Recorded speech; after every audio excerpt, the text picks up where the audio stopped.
Zalim gurbet bizi yedi bitirdi. Haydi kardeşlerimize gidelim.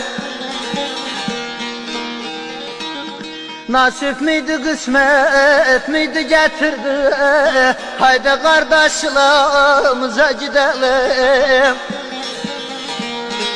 Nasip miydi kısmet miydi getirdi. Haydi Mehmet'lerimize gidelim. Gel de gidelim kardeş gidelim. Ne olur gidelim.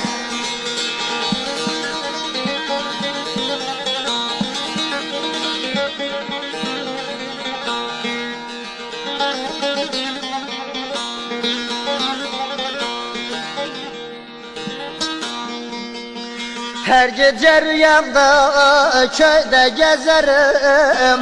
Ekmeğime yoğurt kaymak ezerim. Burada ölürsem koyma mezarım. Haydi Hasan köyümüze gidelim. Burada ölürsem koyma mezarım. Ne olur kardeşlerimize gidelim.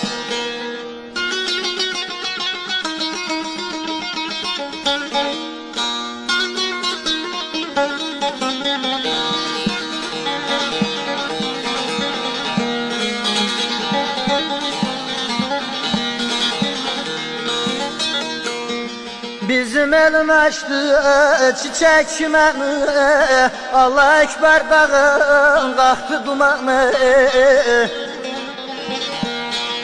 Tarlalar yetişti biçme zamanı. Haydi kardeşlerimize gidelim. Tarlalar yetişti biçme zamanı. Haydi kardeşlerimize gidelim.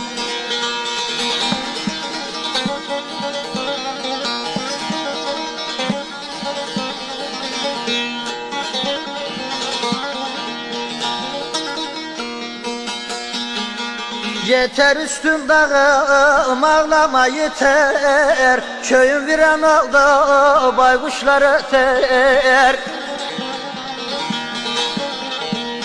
Konu komşu hepsi burnumda tüter. Haydi kardeşlerimize gidelim. Konu komşu hepsi burnumda tüter. Ne olur Mehmet'lerimize gidelim. Gel de gidelim kardeş gidelim. Hasan köye gidelim.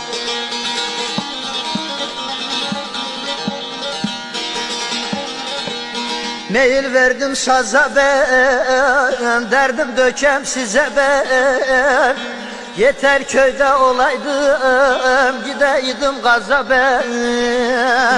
Yeter köyümde olam, gideyim kaza ben.